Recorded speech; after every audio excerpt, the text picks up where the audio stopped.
Hello. Hello, hello. How's it going?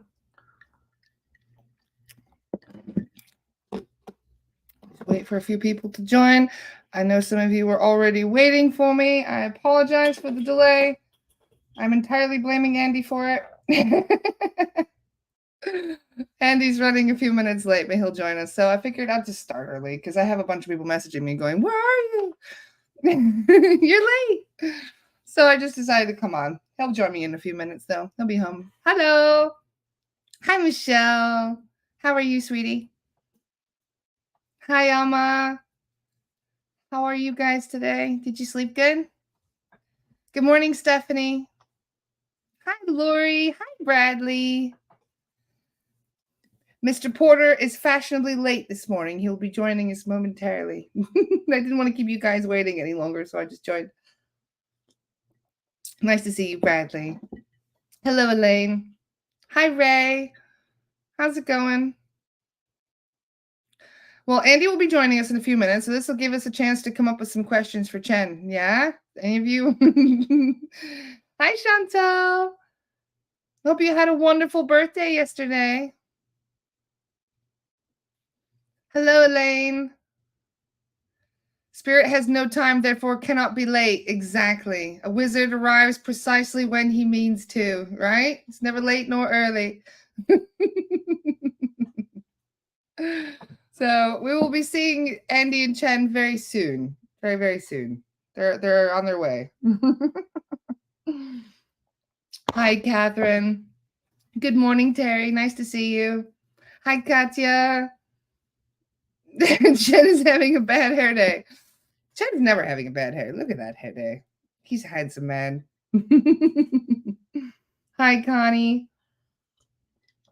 Hi, Laura. Hi, Jessica. Oh, Michelle, thank you. You're very sweet. I'm in high spirits today. I'm in a good mood. I'm vibing.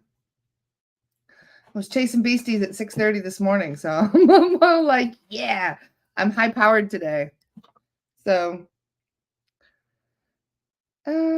thank you, Brittany. Good morning. Hello, hello. How is everyone? Did you guys all have a good sleep?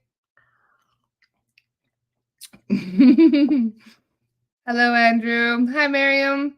Hi, Alexa. So yeah, it's been an interesting morning so far. Chasing beasties already. And it's been an interesting morning. Chen will be joining us momentarily. Andy thought my meeting was at 4, not 3. So Andy would have been an hour late, but I got a hold of him. He's on his way. He'll be home in like 5 minutes. So we'll just chit chat for a few minutes before he gets here. Hi, Duncan. Hi, Faye. Hi, Summer. Hi, Aaron. Hi, Corey. Hi, Cindy. Nice to see you, sweetie. So thank you all for joining me today. Anything interesting going on that's happened in the last couple days? Like I said, it's not for those of you who are joining. This isn't going to be a solo one. Andy's just running a few minutes late, so I thought I would chat. I have some interesting questions to ask Chen today because I've had some really cool stuff coming up recently. One of my friends, who I did a clearing on a couple days ago, somebody I've known a very long time, one of my very dear friends. I tuned into, well, I should say this old guy's tuned into his energy, and we were clearing him, and we went through the past life resonances. And he was a demigod in a past life. And I was like, are you serious? Like, really? That's really a thing? And they were like, oh yeah, this world had a lot of demigods back in the day. So that is one of the questions I'm going to ask him today. I'm very excited about is how the hell my friend was a demigod in the past life. And if you knew this friend, you would understand. He's probably one of the coolest people you'll ever meet, but he's very like just quiet, like he's very kind of like keeps his distance from most people, and and he's a little misunderstood. So I had a laugh when they told me he was a demigod. I'm like, I can see that. I could see that he would be a reincarnated demigod. But it makes me wonder, like, I have a lot of questions now. So yeah, that is the plan for today. We're going to talk a little bit about Atlantis, because there's a lot of stuff that's been coming up from Atlantis for the last few days. A lot of stuff coming up. Yes, Duncan, he is the one that has the Minotaur as a protector. Yes. So I'm really curious. Like so one of my questions I'm going to be asking today is about the demigods. I'm really curious what it means to be a demigod, because I was told that before that we could not mix with a lot of these ET races. Amma wants to know about Anubis. That's a good one. Remind me, will you, Amma? Because I will totally ask about Anubis. We did ask about Thoth last time. Who did we ask about Thoth? Who was that? Was that Rachel we were talking about Thoth? I can't remember. That he was an avian. I think it was Rachel, wasn't it? That we confirmed that Thoth was actually an avian ET. So who knows? Makes you want to wonder about all the others that were the hybrid types. Isn't Thoth Enki? This is another confusing thing, because this I've heard conflicting things. Enki, from what I am aware of, is actually a reptilian, one of the royal white bloodline, like they're pure white-skinned reptilians. I'm a big fan of Thoth as well. So it just makes you wonder. Hi, Ollie. Nice to see you. How you doing, bud? Your dad is running late. He'll be here in a minute. He's fashionably late today. Terry had a question. Can psychic surgery help with capsular contracture? I have no idea, my love. It's worth a try. It helps a lot of things because there's a lot of blockages that get in the way of our healing.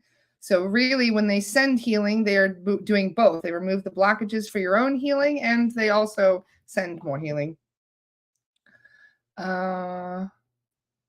Let's see. Andrew says, what if I'm a demigod in a past life? What kind? Maybe unknown demigod, just knowing that I'm a demigod. Well, this is the thing. There were a lot of them back in the day, because there were a lot of hybridization between ETs and humans, because essentially that is what a demigod is it's half human, half something else. Because really, yeah. Anya wanted to know about Ramtha. To be honest, I've never even heard of Ramtha before. So where did you learn about Ramtha? Is this from a channeling? There's a lot of ascended masters that we could ask about. So if anybody has another ascended master they would like to know about, we could definitely ask these questions.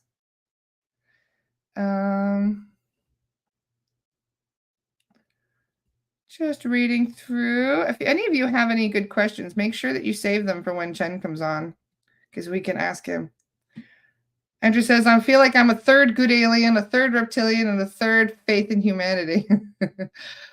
That's a pretty good summary of to what most humans are, to be honest.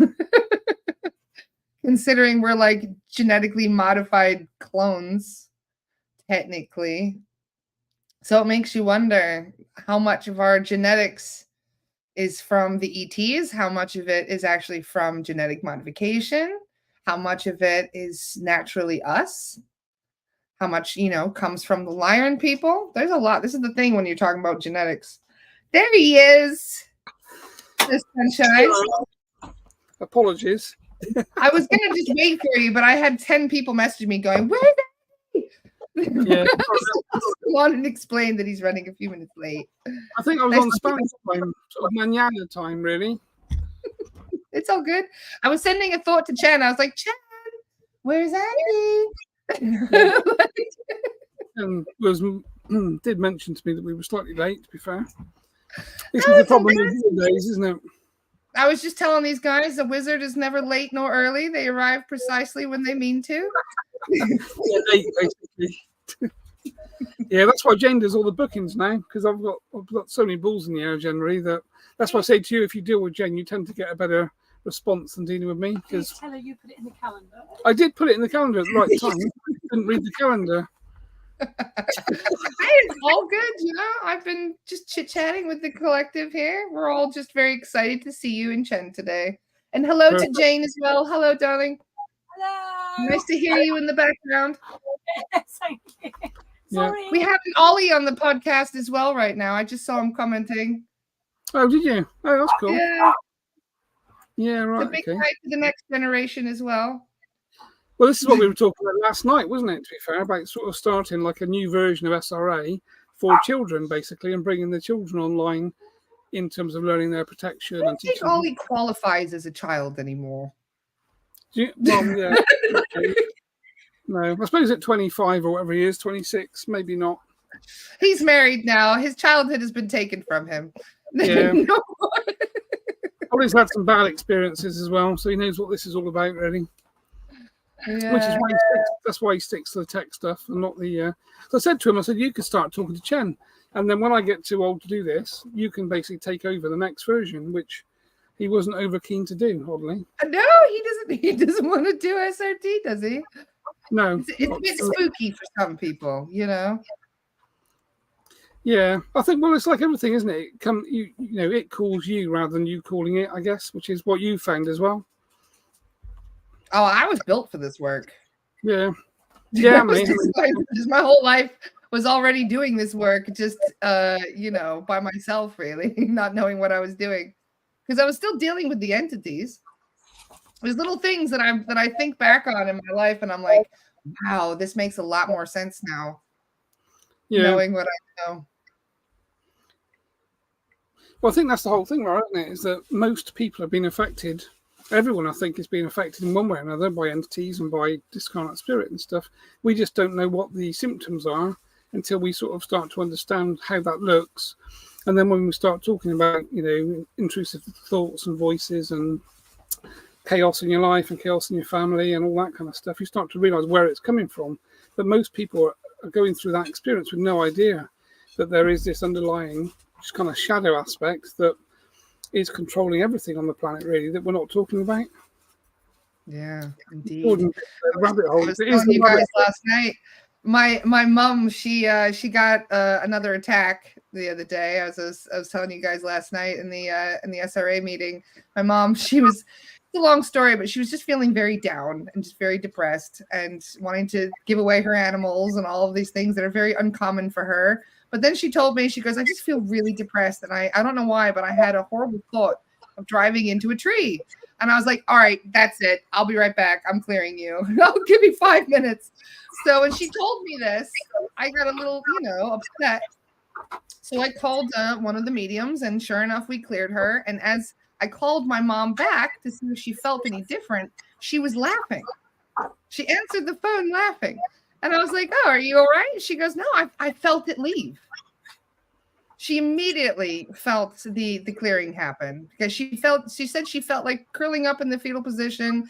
And the next minute, it's like somebody had just pulled open all the curtains and all the light and warmth came back in. And she just felt like nothing but laughter. And she just felt so amazing immediately when the session, when it left.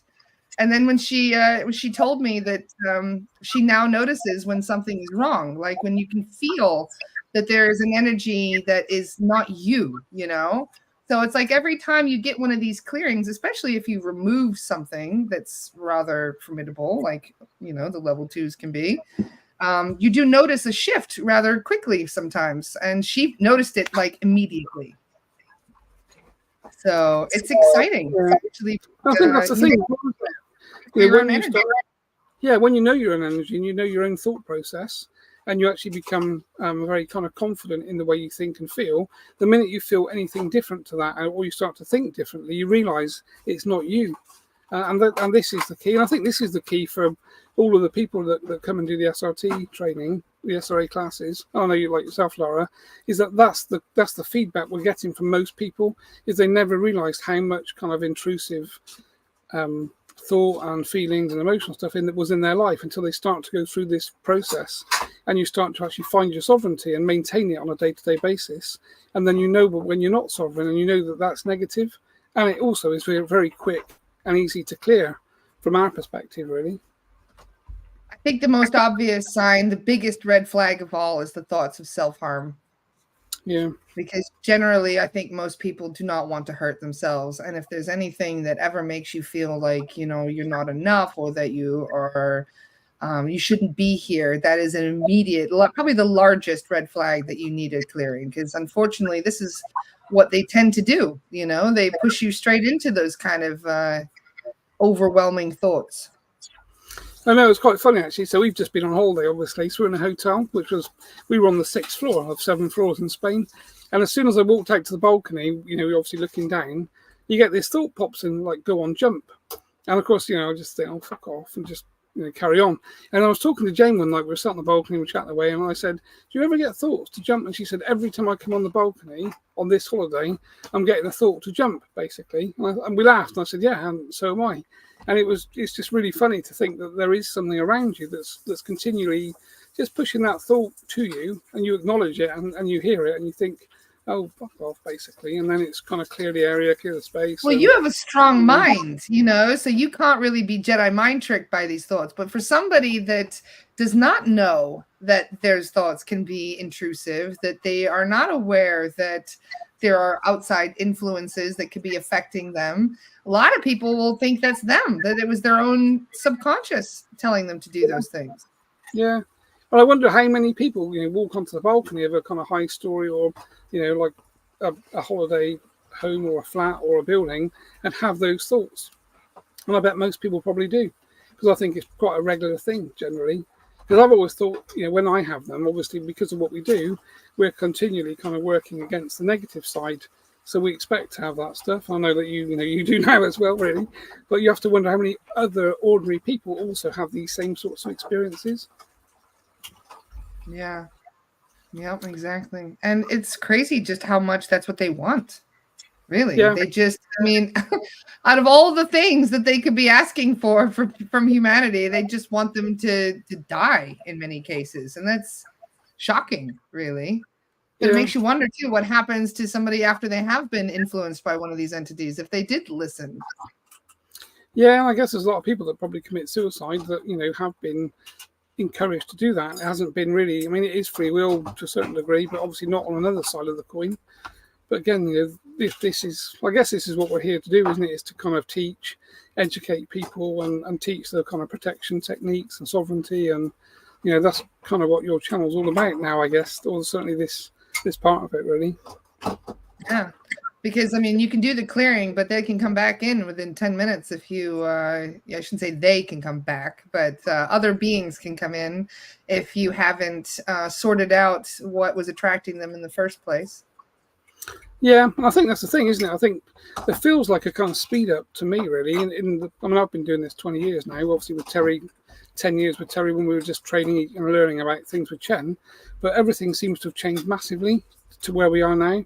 And it feels like there's this big quickening of this negative aspect that seems to be trying to make things happen so much faster. And I guess we're seeing that in the political arena as well as the sort of social, cultural stuff. And, you know, in terms of the whole gender thing as well, there's like every area, there seems to be this very negative aspect that is kind of playing out and encouraging people to do negative things. Yeah, it's unfortunate. And I remember the last time I spoke with Chen, when we were on Astara, I asked him how many out of the percentage of people that take their own lives, how many of them have attachments? And he goes, probably 100%. Yeah, right. Yeah. Yeah, which would make sense, wouldn't it? Because again, like you said earlier, it's not a human thing to do. You know, we as a human kind of person with our programming, we're designed to stay alive, aren't we? And that's why we've kind of overpopulated the planet, I guess, because we are very good at procreating and maintaining our status. So people that take their lives, it isn't part of our sort of program to do that, really. It's like the Matrix thing, isn't it? That those people have kind of broken out of the Matrix programming of themselves and end up, you know, succumbing to encouragement by negative forces, really. Yes, absolutely. But then okay.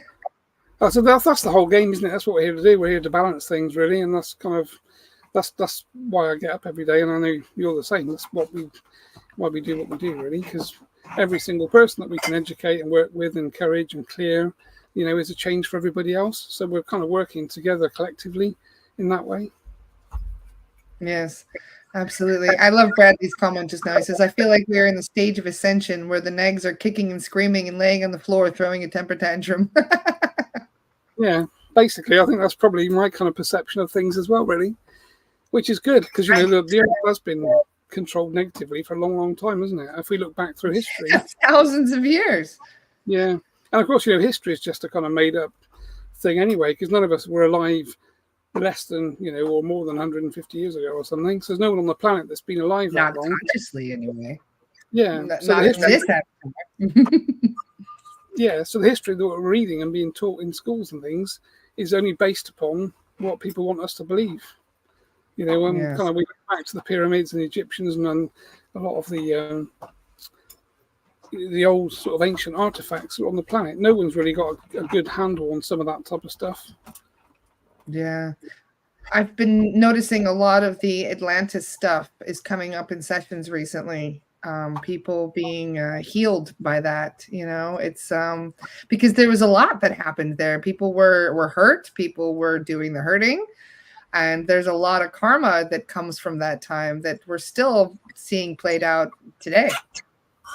Yeah, I think I know that talking to Chen, I know my past and Jono's part of the reason we're here doing this now is because in the last life we were working on the negative side, doing things that we probably shouldn't have been doing really from a kind of sorcery perspective, and this is the kind of rebalance of the karmic stuff. So I'm quite happy to hold my hands up. I think obviously I've been part of that in one way or another at some point. And this is the kind of, this is your opportunity to fix the ill deeds that you did in that past life, really. It's funny because the other day there was an interesting case that came forward because it was involving somebody from a past life that was a witch during the time when they were burning witches. And they had a dark contract from that time because apparently when they were deemed a witch, they said, okay, well, I guess I'll go dance with the devil then.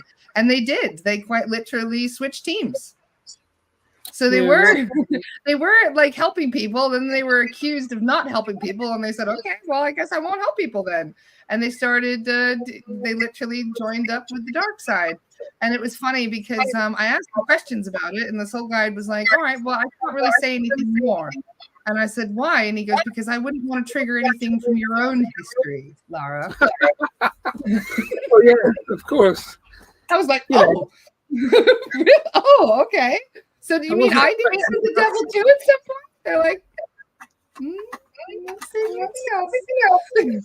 thing is, if you look at it, I mean, that's why we're so good at clearing negative stuff, because we have been negative and have worked with negative stuff, and that's why it's not frightening to us, probably, and that's why we can clear it and work with it. So, you kind of maybe have to have done that in the past to now be here to work, on the other side of the fence and obviously clear things up in that way. Yes, exactly. So it's funny how the shoe is on the other foot in many cases right now. Yeah, and I think again, if we talk to a lot of the people that are kind of the practitioners that we're meeting that are coming on these courses, like yourself and obviously myself and Jono, we've all got similar stories as well, which is what makes it really interesting. So again, you can see it's the same type of personalities being drawn to do that type of work, which is obviously we expect that from a spiritual perspective, but it's just the more people we meet, the more obvious it becomes that these are people like us, that are kind of here to actually feel very, very drawn to make this kind of positive sort of change, really, from a clearing perspective. Yeah, I found a guy that was a reptilian in a past life the other day. He's now a human, and he's here helping uplift humanity because this is his karmic kickback. Yeah, perfect. So, yeah, he was a reptilian in a past life, and now he's in a human body, and he's trying to make up for the things he did in the past as a reptilian. I wouldn't be surprised if there's a lot of that going on. Yeah, I mean, Chen talks about it quite openly. There are lots of reptilians on his team, basically, that are good. But probably, like you say, probably because they've been negative in the past, and now they've come to kind of switch sides effectively. Yes. So I think it's kind of an amazing time to be alive, isn't it, really? Because you look at the news and, obviously like the Julian Assange thing is quite new. So he's been released, the whole WikiLeaks thing. And, you sort of think, well, people like him in the old world would have been taken out. They wouldn't have been allowed to kind of continue living, really. So the fact that he's still alive and has been released tells you there's this big change, which has obviously got to be positive from a vibrant. Well, I don't know. It depends on whether or not they cloned him, and this is a clone they're letting out. The thing is, have you validated it's really him coming out, and that he hasn't been brainwashed or lobotomized while he was in there? Yeah. Or whether he was protected, maybe he was protected by, the positive side, because there is that side of it as well, I guess. That's a better way of looking at it. Thank you, Andy. Yes. Yes. I mean, we never know, do we? Because, one of the things I've always kind of worked on, and Chen's quite big on, pushing effectively, is not kind of go by what people, say, but go by what people do. So it's the actions of people that you judge them by, not the things they say. Because politicians are a classic case, aren't they? Where they say the right things, they just don't do the right things. And the same in the spiritual arena. There's so many people that are talking with the right terminology and positively, and then when you actually look at what they do, you think it isn't really embracing the things that they're talking about. So, and I've seen a lot of that in my, in my time in that kind of spiritual arena, really. Indeed. What a hell of a time to be here. Yeah, it's cool. It is. But we're enjoying it, really. Yeah, definitely. So do you want to just talk a little bit about class before we get Chen in? How's things been going with the new students? Yeah, so it's been good, I think, really. I think the new students, the class in May was good. Some really good people. And again, some quite strong personalities coming through, which has been good. And I think from my perspective, the level of training was a bit different. So you guys had the first kind of course, as you know, because you were kind of like the kind of first guinea pigs. I wasn't going to say guinea pigs, but yeah, guinea pigs, basically. So we kind of took away, John and I sat down and we kind of like brainstormed that whole course, and then we took away a whole load of things we wanted to change for the next course, which was the May one. So we did that in May, and there was quite a lot of change that happened that we thought was quite positive, and the way that we delivered some of the things and the way that we talked about things, and just, I mean, SRA is an evolving organisation, basically, because when we started, there were 2 of us, and then there were 4 of us with obviously Natasha and Tara, and then obviously you guys came online and we met you, and that changed massively, really. And now we're sort of at the point where we got like 30 or 40 people. So it's kind of grown massively. We're still within a year of that happening. So I think we met you probably in September. So, we haven't even been a year since the time we met. I found out about Terry in July. So it's almost been a year. Yeah, right. Okay. Yeah. So in less than a year, we've sort of built something, trained people, and you guys have gone off and morphed that into different ways of doing things and offering different services and working with people. And it's kind of amazing, really, that the traction on it is so fast. Because you look at like a company, or most companies that grow, most companies grow really slowly, and it's kind of, it's hard to sell whatever they sell. Whereas SRA is just so many people want to be part of it and want to do things with it, and the people we're attracting, like yourself, are the right people and good people. And everyone's got an opinion on what we could do and where we could go and how we can change things. And, for John and I, it's like this steam train that's just ploughing down this track, just knocking everything out of the way, and we're on the back just trying to kind of steer this thing, really, because it seems to have a kind of mind of its own. And I know, of course, that obviously Terry is behind that whole thing, because he's always thumping his fist on the desk, and we sort of joke about it on the Wednesday calls last night that Terry's saying is just fucking get on with it, basically. And that's kind of who Terry was that just fucking get on with it type of person. And that's what we're trying to do, but we're trying to do it in a kind of orchestrated way and I think this group of students didn't have anything like the negative interference levels that you guys did, which I guess you probably saw from behind the scenes when you guys, did the course and stuff. We did have quite a lot of problems, and there were things that happened and that kind of stuff. And some of it wasn't negative intrusion, some of it was just personal problems and that kind of thing. But we haven't had anything like that this version round. And I think it's because we've got a handle on it in a different way. And also with the WhatsApp group, the kind of emergency help ping thing, when people feel they've got problems or odd thoughts and stuff, they ping the group.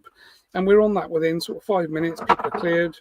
And I think that's made a massive difference to the practitioners, which wasn't really there when you did it, because you guys were the ones that came up with the concept of having a kind of help group, which we hadn't really set up at the time because we weren't really expecting to need that. Whereas this time now, there is this WhatsApp group that you can ping in within 10 minutes. Generally, someone's on it. You've been checked and cleared, and it's making like a massive difference to the practitioners. And that's why we haven't seen the levels of negative interference, I think, that we did sort of back in like November. Yeah. Is that your view on things? Is that what you're viewing from like the kind of, your perimeter? Yeah. To be honest, everything was kind of chaotic at first. It was almost like they were trying to throw monkey wrenches. Every time we set something up, they were ready to try and knock down our plans. But it's almost like they gave up in a way, or they've shifted their attention. Although I am doing my protections more. I take it a lot more seriously than I did in the beginning. Well, that's the biggest change, probably, isn't it? I mean, but these are the things Yeah, that we talk about on the course continually. No one gets it at all, do they? You know, on that course that you were at, we continually talk about protection like, every day for quite a long time, and everyone smiles and nods and stuff. And then when you go back home after the course, it's only then when you actually start to realise that the reason we're talking about it is because it is a really big thing. And I think Jono said last night on the the call we did on Zoom, you know, we will be the leaders of psychic and spiritual protection from an organizational perspective across the whole world, because we're doing it 24 hours a day and we're talking about it 24 hours a day, basically. So if you look at other spiritual areas, sort of mediumship and that kind of thing, no one really is doing or talking about protection, whereas we talk about it all of the time because it is the cornerstone of what we do as a practitioner, because we have to, obviously, which kind of puts us in the spotlight, doesn't it, in a way as well? You know, it's funny. You know who my number one most common clients are? Hypnotists. Really? That's Yeah. interesting. I'm clearing probably about 6 or 7 hypnotists a week right now because they're picking up stuff. I literally cleared one just this morning that had picked up something during a session with their client. So they picked it up from their hypnosis client. But then they're bound to, aren't they? They're not realizing how much they need the protection before they sit down. So if any of you do any sort of spiritual work, whether you're using a pendulum, whether you are doing divination work with any form, whether it's dowsing rods or tarot cards or anything like that, any form of healing that you're sending out, even if you're just a Reiki healer, you need to be putting in protection before you do anything with a client. Yeah, and I think that when you start to understand how everything works from a spiritual perspective, you understand why you need to do it. It's when you don't understand what you're working in. So it's a bit like, I know we've used the analogy before of like the kind of in the pond of crocodiles, effectively, or, like school children being kind of fed to crocodiles. But that kind of is the concept that we aren't very intelligent compared to the entities that we're working with and against, basically. And they do see us like silly kids in a playground that don't know what we're doing. And the minute you go and open yourself up and you start connecting or asking to connect to spiritual entities with occult Ouija boards and that type of thing, these entities, is their doorway in, basically. And they're not going to allow you won't ask twice. The minute you actually ask for something, you're going to get it. And the thing is, you're never going to get anything positive, because the positive energies like Chen and White Hawk and all the other energies we're working with, our guides, are never going to answer someone that's in a playground that doesn't know what they're doing, saying, is anyone there? Because they're not going to go, yeah, do you know what? I'm a spirit guide and I'm really positive.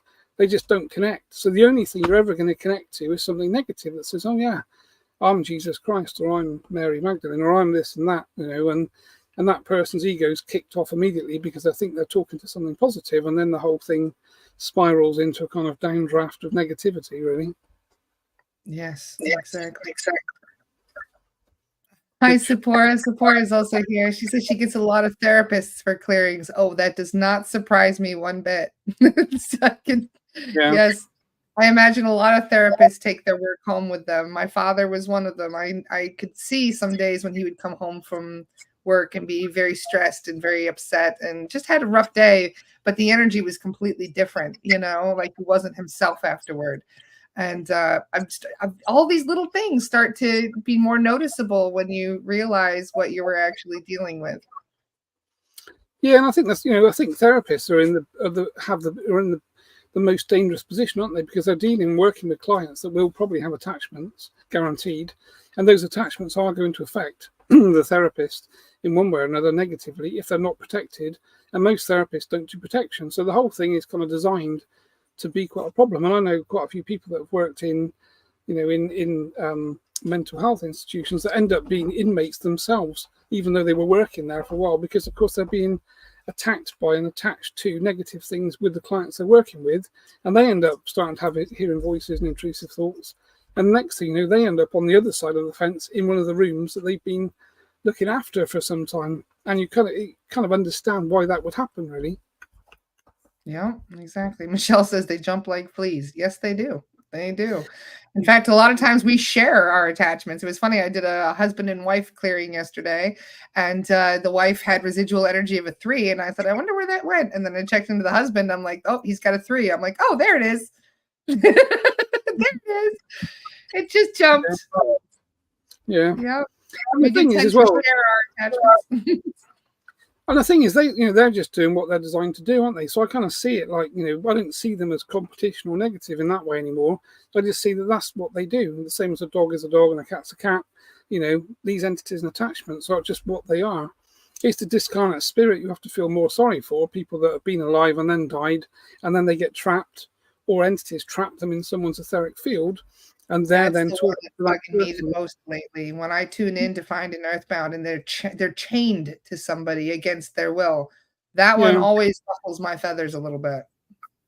Yeah, and obviously we read some pretty traumatic stuff. We're looking at emails every day, and Jane's, kind of obviously fielding that really, because that's kind of her role in the way that we work. So some of the stuff you read is massively traumatic, and I think sort of psychic rape is probably one of the worst things that happens in this field, where people are being raped in their sleep and that kind of stuff, and you can't control it, and you're not in control of it, and you can't stop it because it's not physical, but it happens at night, and then people are frightened to go to sleep, and that whole kind of thing is alongside the suicidal aspect, that is the next worst thing that we read it every single day, multiple times. So you have to wonder how many people, are in that situation, which is obviously pretty bad.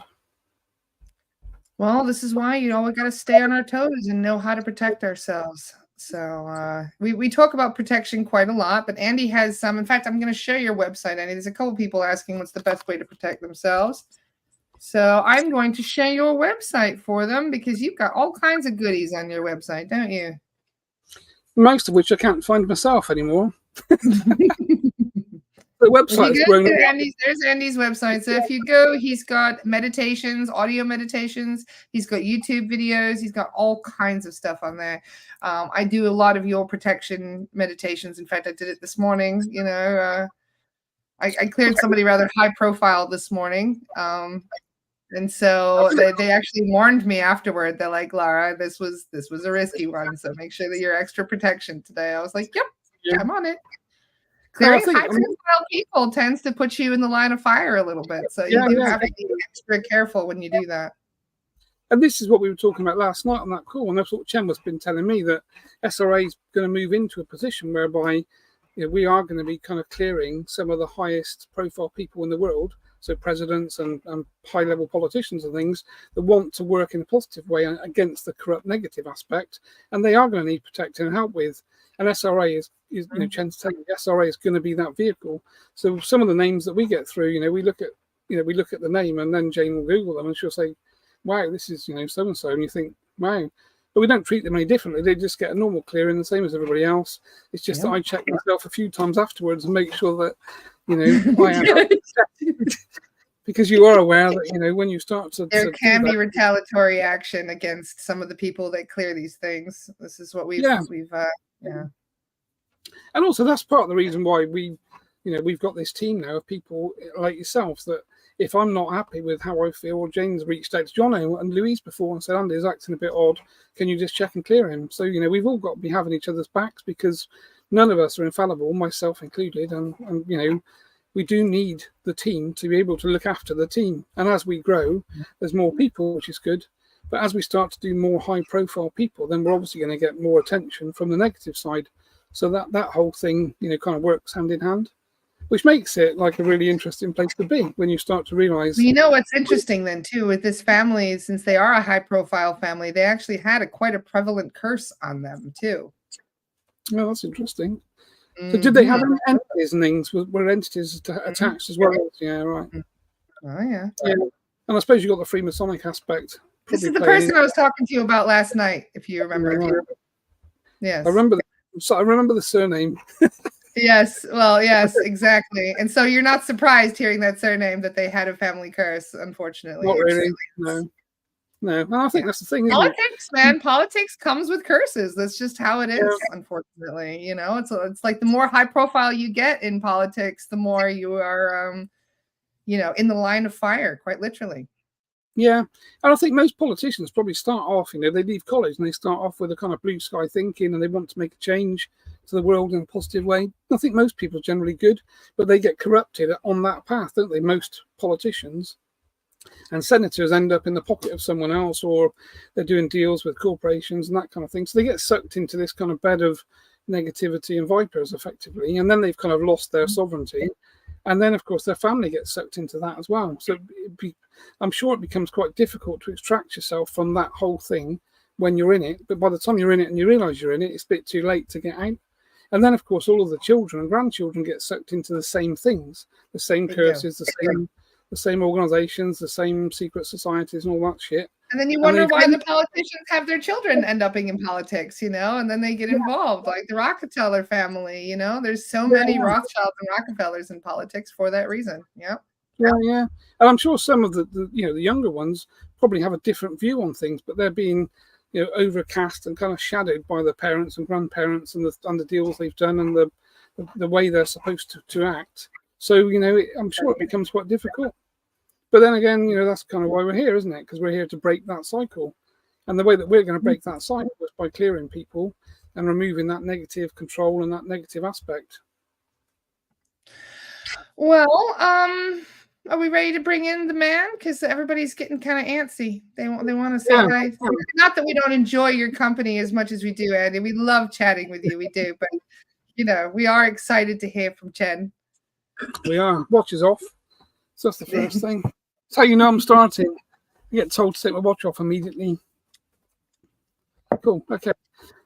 So I'll just hand you over and I'll catch you a bit later then. Thank you, my friend. See you soon. Good day, dear.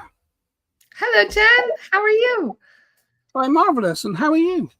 I am so excited to speak with you today. I've missed you.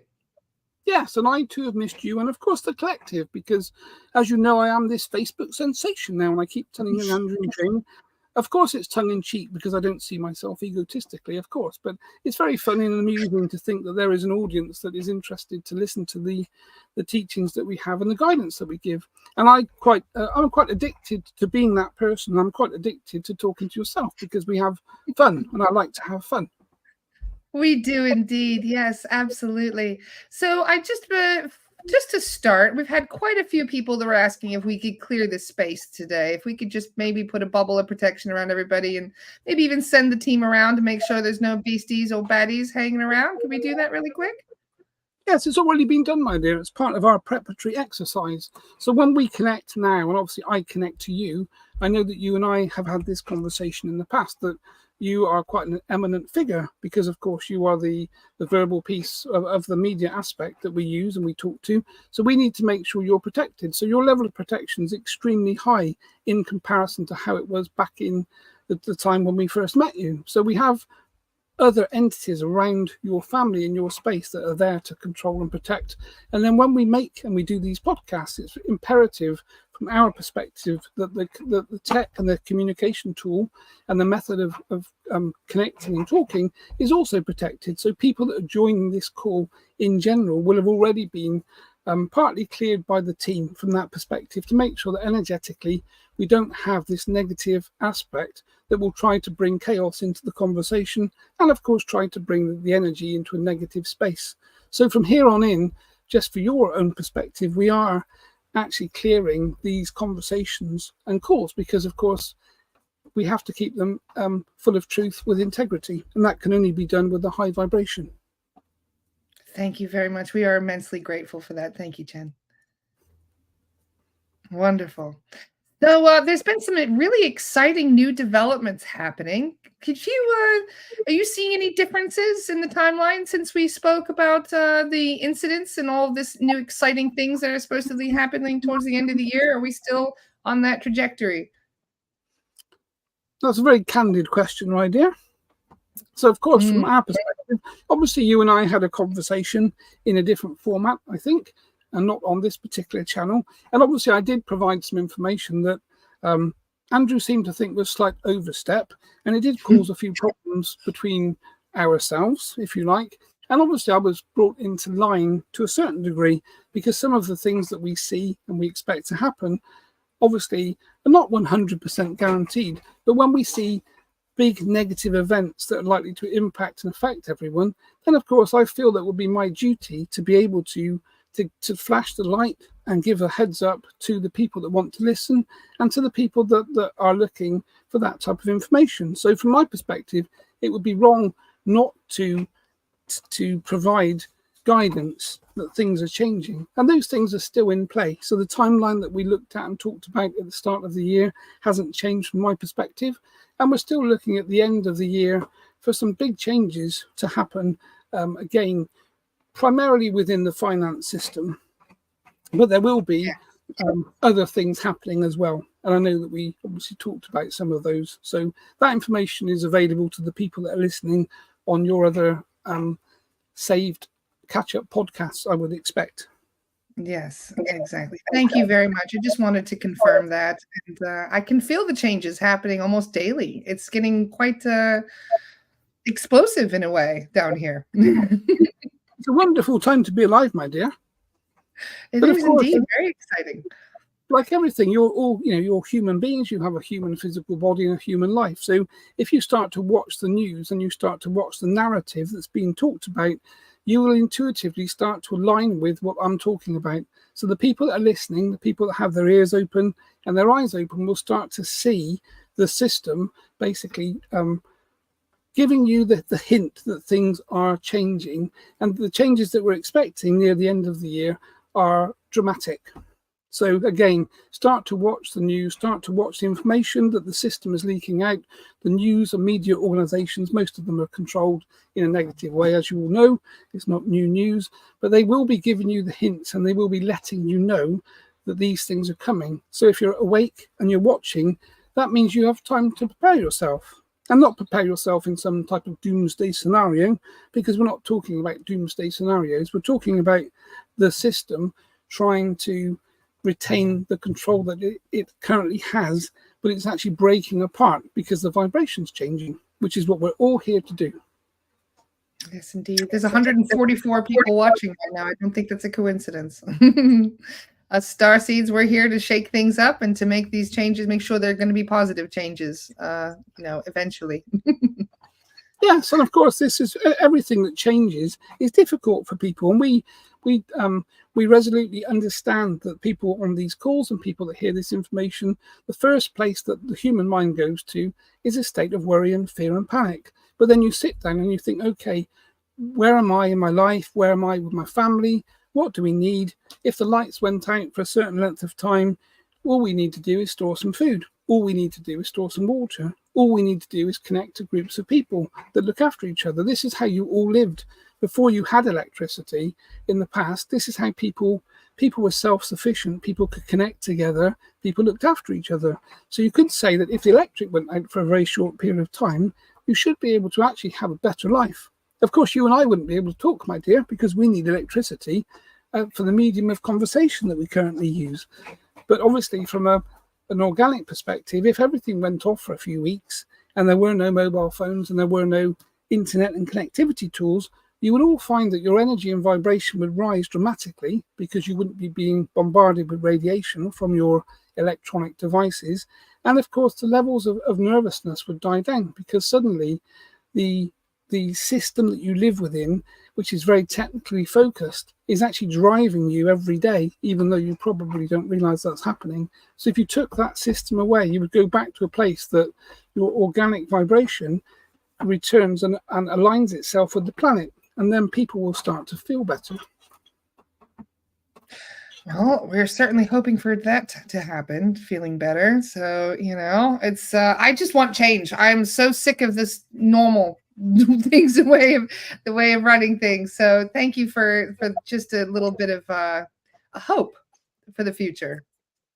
Yes, hope is the wrong but word. Ironically, I think from my perspective, hope is probably the wrong word, because that is the future. That is where you're moving to as a species. It's just how you get there. Yes, indeed. For a long time, we've felt that there was not really much we could do. So it's nice to know that there are options. Yes. Wonderful. So one of the things I wanted to talk to you about was actually the past, because it seems that we're actually working quite diligently to heal the past. Many of my cases are involving things that happened in Lemuria and Atlantis and Egypt and Greece. So these were very prevalent past lives for some of these people, to the point where they're even controlling some aspects of this current incarnation. So I was hoping to get a little bit of insight into Atlantis and some of the things that happened during that time, because there's a lot that I'm finding out was not as nice as people thought it would be. Yeah, so it's an interesting question, my dear. And obviously, it's interesting that you're picking up and working with people. So there are many people that have incarnated here that are Atlantean or part Atlantean by their genetics, effectively, and their historical hierarchy. So most of you, you know that everyone's had lots and lots of past lives, probably hundreds. So most of you have been around probably at the times of Atlantis, incarnated onto this planet. So what really happened in Atlantis is what's happening now. So what you had, basically, you had a very spiritual people, the same as you were. If we rewind back to maybe the 20s or something, 1920s, before technology took over and before electricity took over. So you had people that were very connected to the planet. You look back to the native species around the world, certainly those in Australia and obviously the middle of the Americas and such like. They were very shamanic in the way that they understood things, and they connected to the planet, the energy, vibration, animals, etc. So there was this kind of symbiotic relationship where there was love between people and the environments that you lived in and the animals that you lived off, because of course people ate animals, so it was normal. So that symbiotic relationship was very aligned and it was very equally based.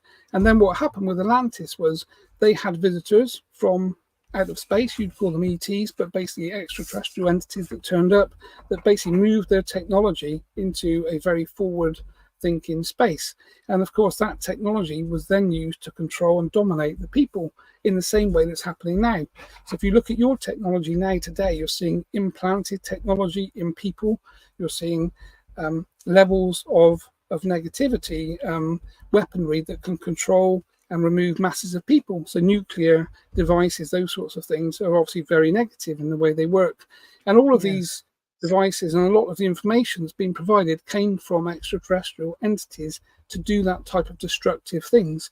So basically, where you are as a species now, you're realigning and almost reliving the exact replica things that happened at Atlantis. And as you know, my dear, Atlantis self-destructed.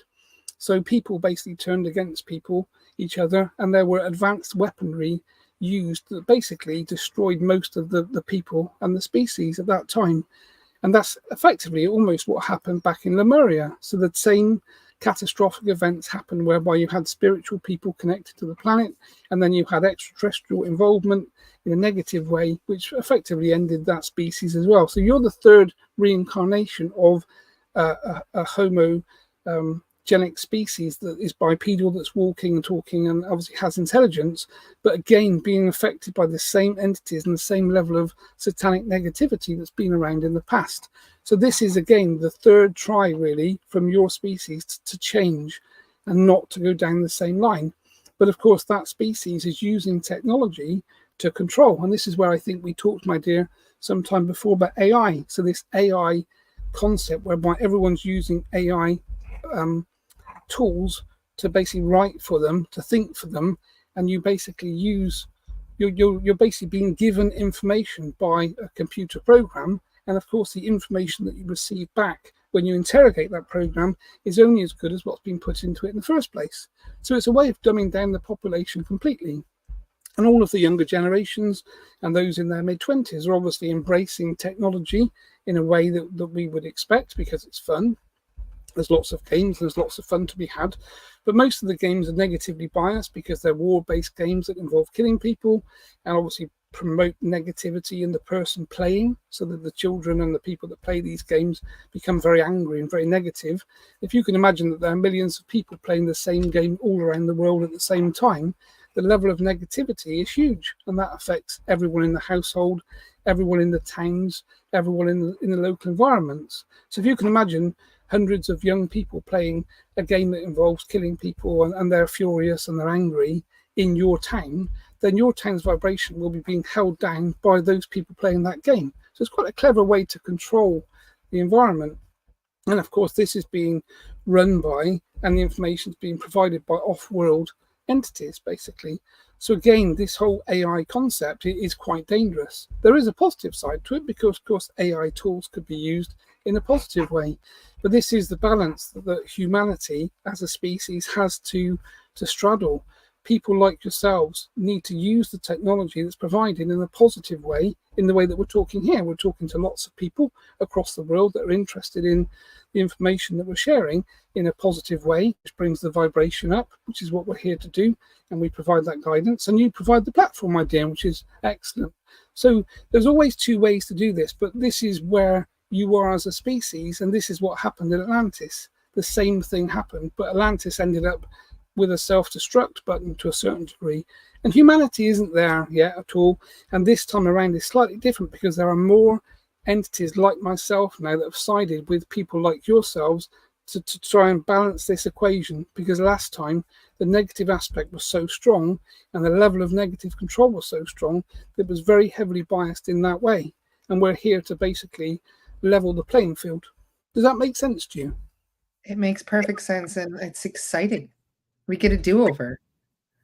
Yes, Nice. it is. Yes. And one day, my dear, and I think I said to young Andrew, I may have said to the group the other day, but you guys that are in the physical that we're talking to now on this call, and obviously people on catch-up, you'll never realise what you're here to do until you pass. So until you take your last breath and you arrive on my side of the fence, you'll never realise the enormity of the task that you set yourself and the way that you've succeeded to do it. So when you take your last breath, my dear, I will be there. You will meet me, Chen. I will take your hand. We will laugh. You will cry, most probably. And we will look back and we will look at what we've achieved together, which will be enormous. I'm excited that I don't have to be in Earthbound. Thank you. I appreciate that. Yes, well, by that time there won't be Earthbounds because we'll have cleared them all. Ooh, that's a wonderful thought. But that also means we have a lot of work to do, don't we, Chen? We have a lot of work to do, yes. And I try not to play it down because, of course, there is enormous amounts of work to do. And to do the work that we do, we understand is taxing and quite difficult to all of you that are in the physical, because you're living your lives and you're balancing your physical life with your families, with money and all of the chaos that goes on down there on the earth plane. But ultimately, the change is enormous. And we just take bite-sized chunks of the work, like we did in Olympia. That change we've looked at since, and we've reviewed the vibration of that whole part of London, and it changed probably about 15 miles square by clearing that one building and all of the therapists that were there, and realigning lots of the therapists with their actual proper guides, because they had imposters connected to them that they didn't even know. That change has been, the knock-on effect from that work has been enormous, and that wasn't really expected by ourselves either. Oh, that just lifted my vibe immediately during that. Thank you. I'm elated to hear that. Yes, and if you remember, you had such fun because you were running around shooting people with your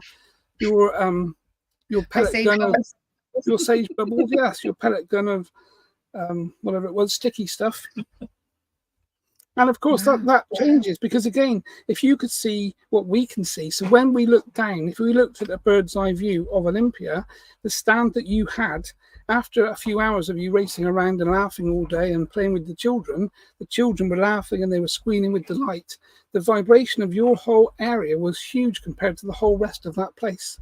And that's the difference that laughter makes, which is why I have this saying, laugh every day. And this is why, because laughter changes the vibration, and once it's been changed, it generally doesn't ever go back to the same low level that it was before. Wow, that gives me a huge sense of pride and happiness. Thank you. Yes, well, you're working, my dear. It was fun working. Yes, well, you know what they say: if you do what you love, it's never work. Yes, yes, and I love this. This is all play for me. I mean, there are bad days. Everyone has bad days, and even young Andrew sometimes goes to bed and he's slightly disgruntled. So we kick him up the bum and say, "Get on with it. Wake up tomorrow and get on with the work," because that's what you're here to do. So everyone's entitled to have a bad day, and everyone's entitled to feel down and fed up and depressed and annoyed and all of the other things. But the key is that you get back up and you then take the torch and you start to walk forward again. And this is what we like to convey to all of the people on these calls, is that expect to fall down, expect to feel fed up, expect to have family problems, but you pick up the torch and you keep walking. And this is what you're judged by when you take your last breath. Isn't how many problems you had in your life. You're judged by, did you pick the torch up and keep carrying the light? Because that's what you're here for. Wonderful. Wow. Consider me an Olympic runner. I'm never dropping that torch. That's why you've been chosen to do the job, my dear. You chose well, Chen. Thank you. So I had another fun question I wanted to ask you, because about the ET races that came down here to kind of meddle a little bit with humanity. I found out that one of my friends is a reincarnated demigod the other day, which kind of threw me through the loop, eh? So demigods were a real thing, huh? The terminology, again, it's all vibration based, really. So every entity and everything we talk about has a vibration, effectively. So demigod is just a level of vibration, but you name these things. And then, of course, when we talk about the angelic Half realm, human, then half ET, with more abilities. Then is that accurate? yes, that would be accurate, because of course this is what we're saying that you're going to start seeing, is all of these other entities. And this is what young Andrew saw when he was on his holiday. He saw a person that he described as an inside out person. So he saw a person whose organs were on the outside of the physical body, not on the inside. And he was surprised to see that. And then he saw this, what he called a starfish person. So a person that had 2 arms and legs, but like a starfish with some holes down the middle of the body, but no head. And they were just walking around. And obviously when you perceive these things, this is that veil thinning, and we're starting to see these different types of entities. So you are going to start seeing, the concepts of history. Again, you saw the lion's head on the human body, or the lion's body with the human head, and Pegasus, and all of these other archetypal energies and entities that are displayed in history. We're probably walking the planet at one point in the physical, and they're starting to come back again into this vibration. So people are going to start to see them. How exciting. So many of these beings, these mythological creatures, they were through hybridization or kind of a consciousness shift kind of thing? They were. I'm wondering, genetics or mixing of energies? How did this work? Yes, genetics. They were hybridized by extraterrestrial entities. In the same way that you're doing the same now with your sheep and other animals on the planet, you're crossing them and you're splicing them. The same happened with the human genetics. If you took, let's say, like a lion or a tiger that's a very strong being, and you cross that with the human genetics, then effectively 9 times out of 10, that new entity doesn't live, because obviously everything's wrong from a genetic perspective. But occasionally they get it right, and then you end up with the human head on the body of another animal, effectively. And you then name them. Yes, wow. You name those things. And if we look back into your history, dragon, we call it dragonus, basically. But the dragon energy was very strong, and there were entities that existed in the physical that were dragons in form. And these were obviously catalogued in history, and they were displayed, and they're starting to come back. They're here now in the astral and the etheric, and they are people's guides. They're working with people. But again, people are going to start to see physical dragons walking about at some point. And of course, initially, when that starts to happen, the media will obviously quell the information, because they know what's happening from a vibratory perspective. And this is why the elites are all panicking, because they're worrying that some of these entities and energies that are much, much stronger than them are basically going to come back in the physical, and they're going to have an effect, of course. Wow. So the higher our frequency goes, does it make it easier for these higher beings to come into our space? Yes, this is the whole thing. So as an example, when I first started to work with Andrew, he was going to trance classes, so he would try and raise his vibration, and I needed to bring mine down hugely, to even try to connect to him, so I could talk to him telepathically, and we had conversations. But for me to actually try to enter into his physical body and take over was a monumental feat on both of our parts. I needed to reduce my vibration massively, which was very difficult because I'm quite a high vibrating energy, and he needed to try and raise his up hugely so that we could meet. And of course that took quite some time, but this was 20 years ago, my dear, and the energy and the frequency has now changed dramatically. So if we tried the same task today, it wouldn't take years, it would take weeks. Whereas when we did it back in the past, it took years to get to that point for me to be able to stand up and basically try to control this It used to feel like an old diving suit made of lead and metal. And I tried to move his arms and neck, and it felt like it was just this huge weight upon me. But now I come in, as you can see, I orchestrate everything, I can use everything and move everything because the vibration has changed, which supports the way that we work. Wow. So does this mean that our psychic development is working much faster now? Yes, of course, because everything is vibration. And all of you on this call and the people that watch this on catch up are telepathically connected. So the moment you start to have a symbiotic relationship with information, you start to think about things together. Obviously, organically, you connect energetically and telepathically. So the things that you start to think about, you broadcast to other people. And if those these guys are always reading my mind. Yeah, they're always in the comments. They've always got something from my head in the comments. Yeah, I see that. Because the vibration's the same. So effectively, it's like you're a radio broadcaster and all of the people are tuned into your frequency. So when you think of something, they have the same thoughts or they have the same dreams or the dreams come up along the same lines. So you're all connecting and basically meshing together. And this is kind of that concept, a bit like computers that all interconnect like an internet and connect together. From a network perspective, your neurological aspect is doing the same using telepathy. So you're all connecting together. And this, of course, is why the negative side is trying to use the media to do the opposite, to try and disconnect everyone and make everyone disconnected from each other. Because as you start to join together, you group think. And if you start to group think and you're group thinking in a positive way, then that vibration is hugely changing in a positive aspect. Wonderful. What an exciting time to be here.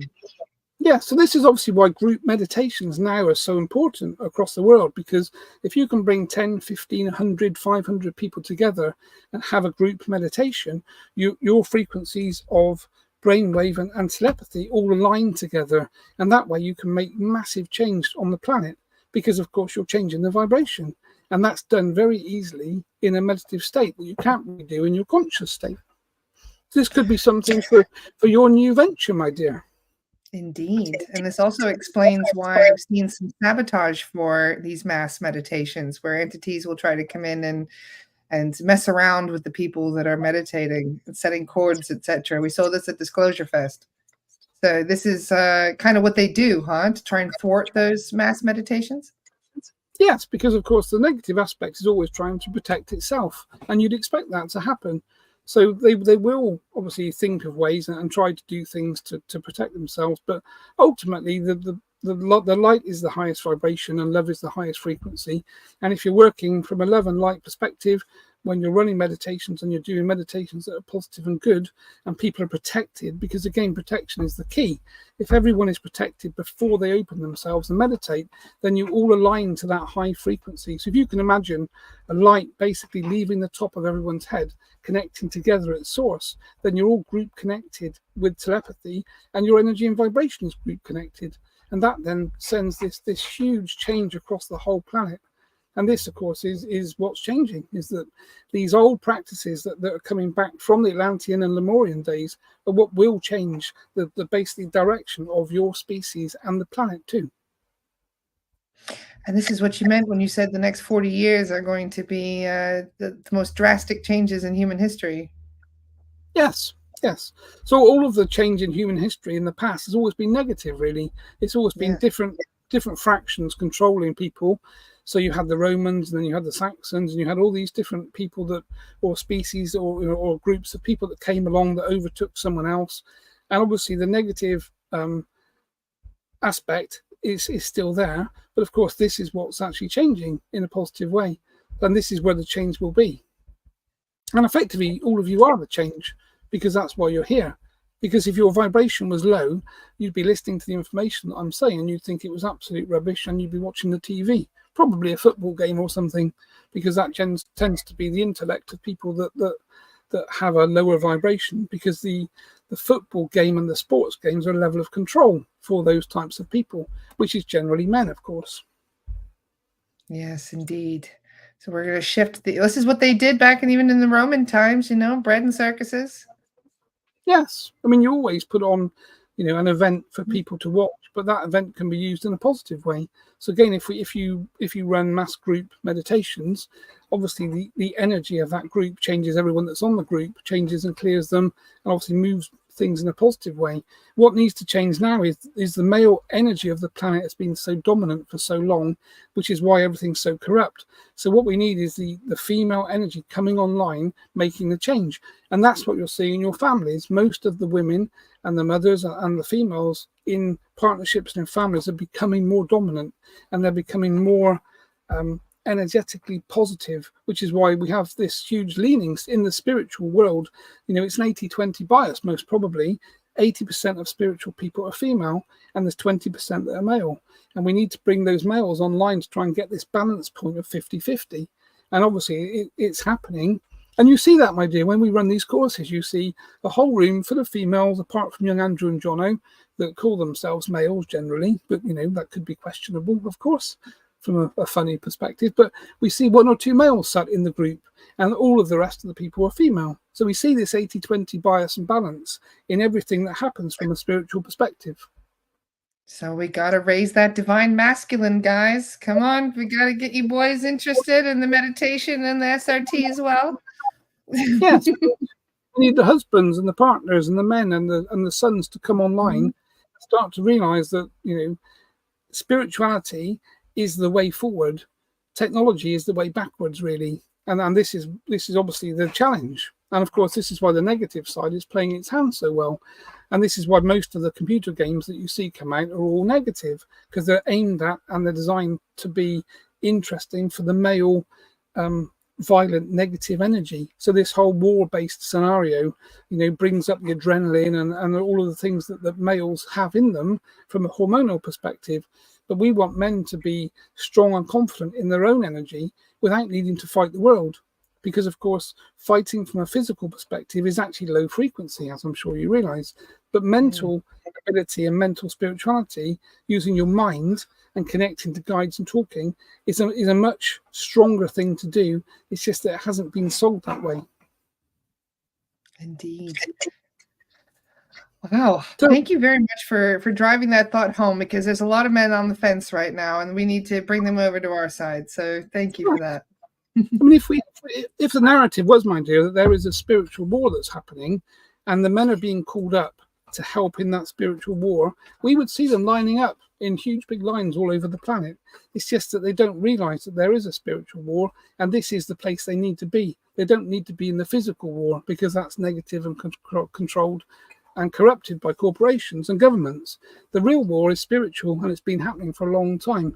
And this is the call up that we need to bring these men online. And we want the strong ones with integrity that work through truth. And again, in the past, there hasn't really been, most men are very easy to corrupt, because of course the system's designed to do that. So this is the challenge that we all have. And all of you listening here that are female, this is your challenge. This is a challenge that I set you, to speak to the male energies in your lives, your friends, your brothers, your husbands, and just offer some tidbits and get them interested in, let's just have a little look at this. Let's think about this. What if you were called up? Would you be able to stand up and fight the negative aspect that you can't see, that's scary? Because many men would love the concept of proving themselves on that battleground if they realized it was real. Yes. Wow. This is a lot to unpack, but we're here for it. We're ready. Yes, well, you did say we wanted a conversation, so we tend to go off in all of these odd directions and tangents, but of course they're all very relative to the way that you and I speak, because we don't have agendas. I don't join the call with you with an agenda, and I allow you to lead me with the questions that your viewers and listeners find interesting. There's just so much that we want to learn. I mean, this is one of the things that makes me so happy to be able to speak with you, because down here we get a lot of misinformation and confusion, and as you stated in the past, we've had a lot of meddling ETs kind of getting in the way of our human progress, and so it's nice to know we've got your back up. Thank you, Chen. Yeah, it's good, and obviously for everyone on the call. I mean, your guides and our team are always available. So if you're feeling that you're in a vulnerable position, or you're having bad dreams or bad thoughts or negative thoughts or suicidal thoughts, you only have to put the thought out for help from your own team or from myself, Chen, and his team, and we will basically be there instantly, and you'll feel the change instantly, because this is what we need to get to a point of. It's all very well that we were training spiritual practitioners to be warriors and to clear people using spirit release therapy, etc. That's the advanced version. But the first version is you should be able to keep yourself sovereign and clear to a certain degree without much practice. And that comes with intention and confidence and reaching out to our teams to help, because that's why we're building these teams.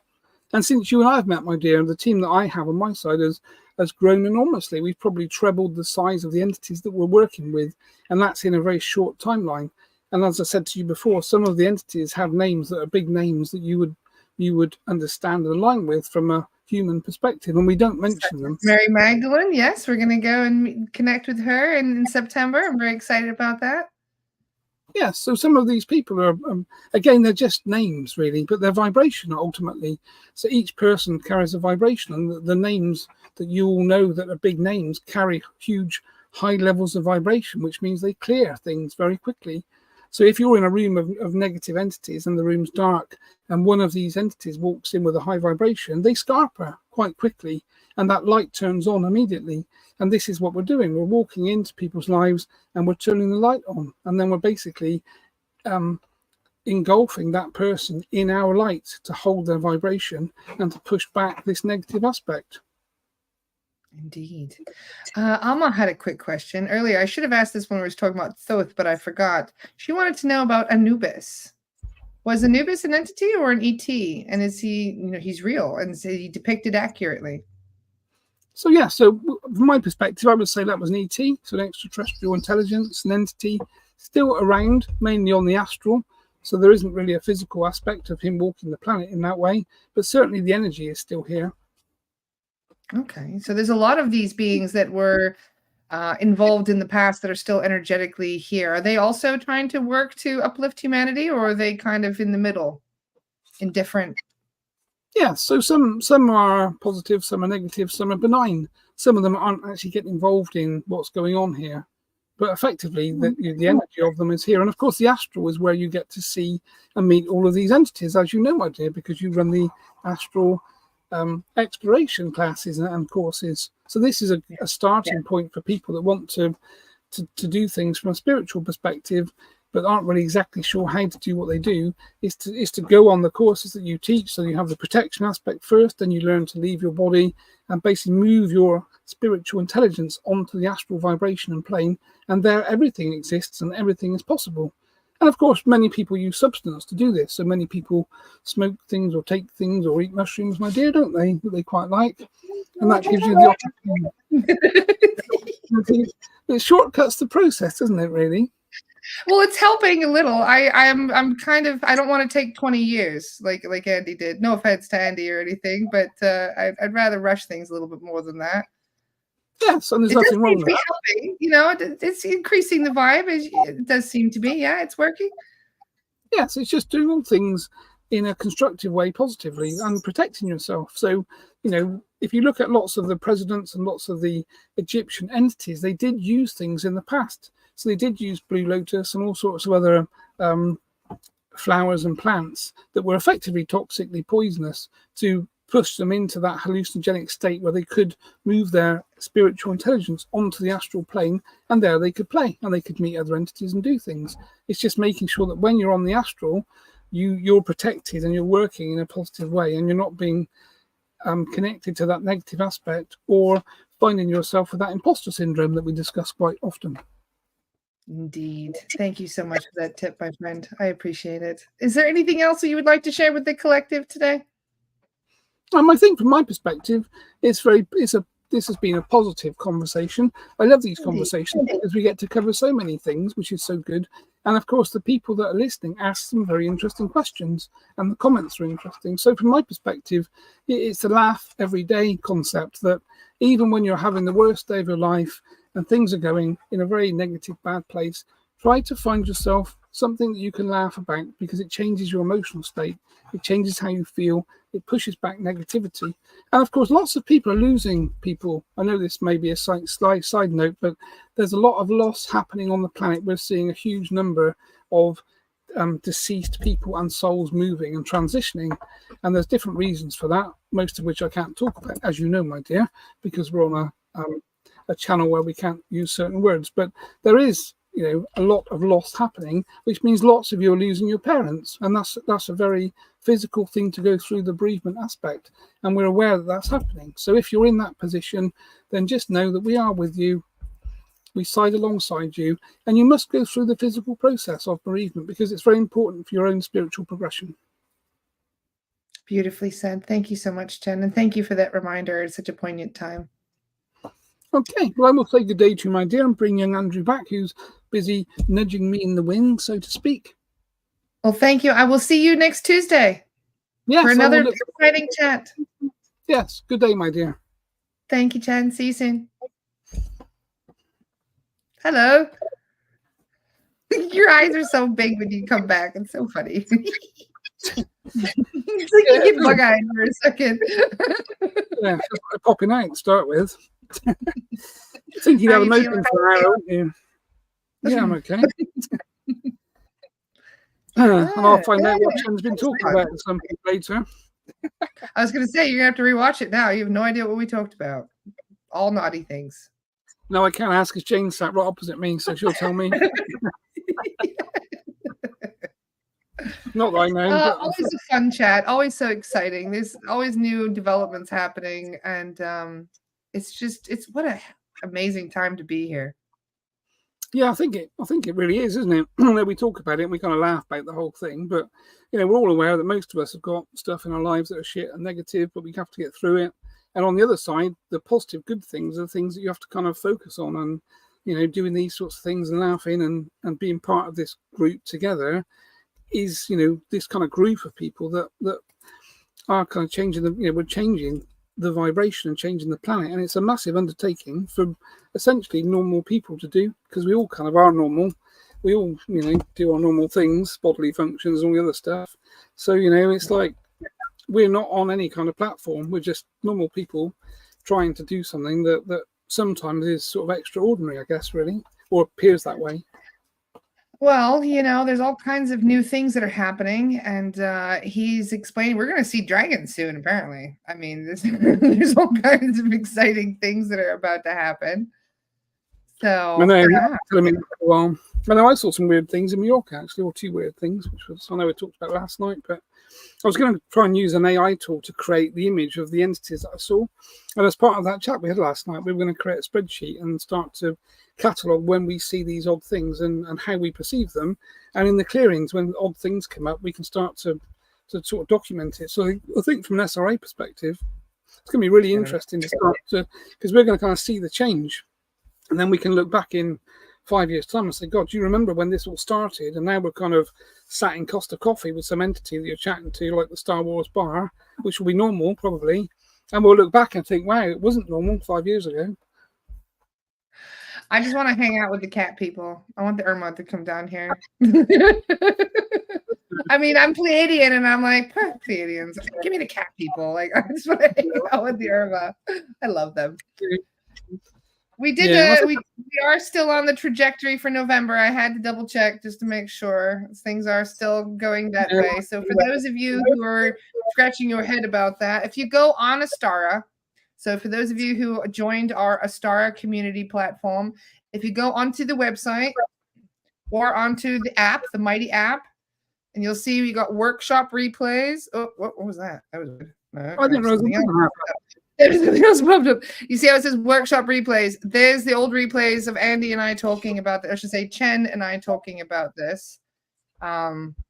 There are several conversations that we've had in the past talking about it. So for those of you who would like to know about what we discussed regarding all of this on Astara, because we don't really want to talk too much about it on Facebook, as Chen was just saying, this is kind of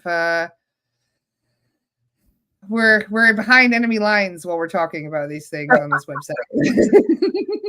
Actually, there are some things that he can't say on Facebook, basically, and that's the kind of deal, because we do make deals, and obviously I give my time and all that sort of stuff for him to come in. So, so there's certain things that I request of him not to do, which most of the time You he might doesn't need do. to give me that list, Andy, so I don't go getting Chen into trouble.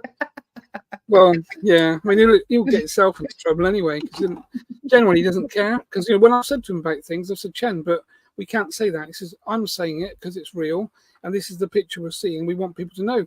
So I still don't actually get a say, basically. I was going to say, Chen did say that you told him off earlier. Well, I tell him off just about every day, but he doesn't really. It's like talking to the dog. Doesn't really listen. Well, he probably listens. He just doesn't. You're talking to an ascended master, not a dog, Andy. The ascended master doesn't behave that well sometimes. Well, maybe that's what makes him an ascended master. You're not supposed to behave all the time. This is making me feel better because I almost never behave. So yeah, right. And I think that's probably why we're all aligned, don't we? And like Jane will sit and talk to him, they laugh and take the piss out of me and stuff like that. And it's like ascended master, not really, but it kind of makes things fun, doesn't it? Which is good. And this is that laugh thing. The higher version of you, you're really just arguing with yourself, Andy. Yeah, and that's probably the case, to be fair. Yeah. Just got a longer beard. That's why I don't want a beard and a moustache, probably, because I expect it itched me before in the past and thought that doesn't really work. So I tend to do. He does have a man bun. Yeah, see, he does have the man bun a little bit there. Yeah. Not really going to work, is it?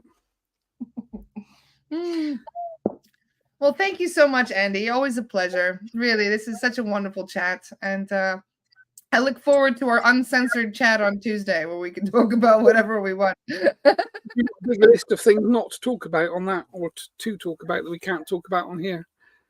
Yes, that would be good. Thank you. Yeah, perfect. Well, that's Wonderful. cool. Well, he always leave laughing, which is good. I love Chen even plugged my astral projection class on Sunday too. Kind of love him. He's just amazing. Yeah. I didn't. Yeah, he knows. I am. That's true. I am teaching another class this Sunday. So for those of you who would like to learn psychic protection work, because as Chen said, it's very important, make sure that you sign up for my astral projection class this Sunday, which I don't even have the link for right now, which I might need to go and find. I'll post it. I'll make a post for you guys in a minute for those of you who'd be interested. I think I might sign up. You can teach me, Laura. Some of these tips I got from you and Chen. So really, it's already in there, Andy. You just have to dig it out of the file system. Yeah, the file system's corrupt at the moment because we've been away, so everything's been stopped. And it's been it's floating in red wine, like Spanish red wine. So, it's been kind of liquefied. Yes. On Tuesday, I think I'm going to ask Chen about what it's like to be a soul guide. Well, that'd be interesting. What, mine or just? Yeah, I want to know. Like, there's a lot of things I want to know, like in regards to what it's like to be a soul guide. Like, do they get time off? Do they get to go and spend time with their families? Like, what do they do on their time off or do they have somebody else that comes in and be like, I'm gonna go step off. You watch Andy for a bit. I'll be back. Like, I'm curious how these things work. So I have a lot of little questions like that for him on Tuesday. I think that'll be fun. That would be quite interesting, actually. I mean, I don't know that myself, to be fair. I mean, I know that he's always there. Whenever I put a thought out and say Chen, the answer comes back immediately, and then obviously I'll check it's him sporadically. But for me, anyway, it seems like he's always available, and obviously he's doing stuff with other people, all of you guys, continually. So, it is kind of astounding to think that energetically they can be in so many places with so many of us at the same time doing different things. So, often John just come online. I was just about to say Lord Webster is here, fashionably late. Lord Webster's missed the chat. I was late as well, John, to be fair. But only 20 minutes. Fashionably late today. We ought to say hello. Oh, it's all good. Like I said, everything happens when it's meant to. Yeah, exactly. Oh, good fun. Yeah, so thank you so much again. I appreciate you, Andy, and I appreciate Jane letting us borrow you for so long. I don't think she lets you give me to you, Laura, rather than let you borrow me. But you'd have to feed me. That's the only thing. Well, I was a chef, I can cook anything. That's part of the reason why I struggle with losing weight, is I can eat whatever I want. Hello, Jane. That's what I do. Nice to see you, love. Yes, and you. Thank you. You guys have a good holiday then, yeah? Yeah, fabulous. Yeah, nice rest, wasn't it? Very warm, sunny. Yeah, no protests. No protests. Yeah, contrary to the news. The whole media thing is this whole thing about all the Spanish protests and the Spanish don't want visitors from abroad and all this kind of stuff. When you get over there, you realise it's all just a load of bollocks, basically, because, there is no protest and the Spanish only have tourism as their business in Mallorca. So effectively, they want people to go. So again, it's the media twisting the whole narrative and, showing some of these placards and protests that it's just a complete rubbish, really. So yeah. So we didn't quite know what to expect when we got there, did we? But it was absolutely fine. Nothing going on. Yeah. So it was great. Nice. Yeah, it was. When the dogs arrived, see, as soon as I come back, the dog comes back. As soon as Chen comes in, the dog disappears. I imagine he doesn't like having Chen come in because it's a whole big difference. Daddy leaves and then this other person comes in. Yeah, he doesn't. A couple of times he jumped over to the sofa where Andy, well, obviously Chen was, was sitting, but he sits by his leg and looks. And I was keeping an eye just in case he did this, but he didn't. No. He sort of looks and then jumps off. I think that bloke's got a big hairy beard. Who's that?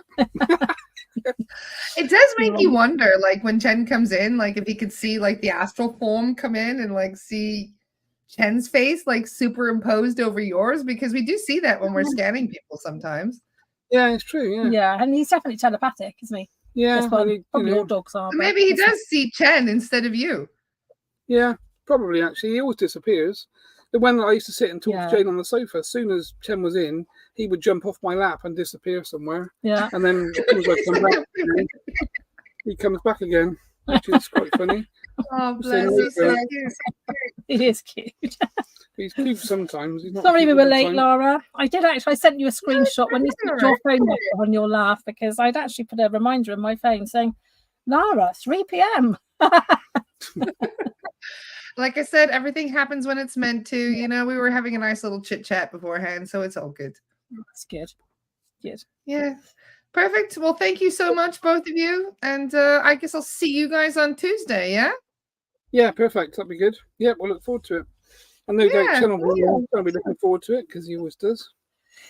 Yeah, he was very excited for this chat today. You could tell that Chen was looking forward to this. He likes being let off the leash, so to speak.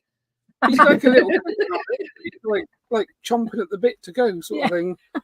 Because you obviously do that Chen chat on the Chen page on Facebook, which we haven't done because we've been on holiday. So, on holiday, I kept saying, we better do this Chen chat. And we were answers for the questions. And then we didn't do it, basically. And then, of course, he's in the background saying, I'm still waiting. I need to answer these questions. Well, if you're both interested, I do have you guys on once a month. I could make it more often if you're interested. Yeah, I think we need to sit down and get a schedule sorted out and stuff, don't we, really? Sounds good, yeah. Because that was one of the things, actually, from the holiday that we just had. We were talking about trying to get a bit more formal with our scheduling, rather than me agreeing with you 2 days before, and then no one knows we're coming on, and I don't know what I'm doing, generally. Is actually trying to get myself managed to a point that my PA here actually sorts all my stuff. It's a fantastic job. You would be lost without her tenfold, eh? You won't me today at all. No. Let alone an hour late. Cool. And I think from our perspective, like the whole SRA thing, we need to sort of talk to you about that and work out, when we're going to be talking about SRA stuff. And there's a whole load of things that we kind of... There's been quite a few comments. They're wondering when you're going to do the stateside retreat. They want to know when the training's coming. Well, tomorrow, actually, John and I are meeting in Beachfield House. So we got our Friday office chat, which we haven't met for probably about 10 or 11 weeks since his operation. And then we had Olympia, and then we've obviously had holidays and stuff. We haven't met at Beachfield since the training. So we need to sit down and go over that and get some dates, because obviously we're aware that if we're going to come to States and do some training, then you guys need a timeline as to when that's going to happen, and also give people enough time to be able to sort out their own personal lives and that sort of stuff. And also, this is going to be the third one. So we're going to go for like a kind of bigger bang type thing. So we've had the 2 practice sessions in the UK, and we're looking at the States to be, quite a kind of another step forward leap in the way that we're kind of delivering it and training it and bringing yourself and, whoever else, we're going to join us and that kind of stuff. So it's going to be pretty cool, I think. Yay. How exciting. And we got to find someone to look after. Thanks. I said, we've got to find someone to look after the dog. You can bring him with him. Look how cute he is. Yeah, you I'll can't- babysit him. Yeah. No. Yeah. You can't do that over here. Yeah. All right. Well, thank you so much, both of you, and the pooch. Much love. And yeah, we'll see you on Tuesday. Perfect. Take Cheers, care, Laura. everybody. Bye. Bye, Peace out. Kate. Bye.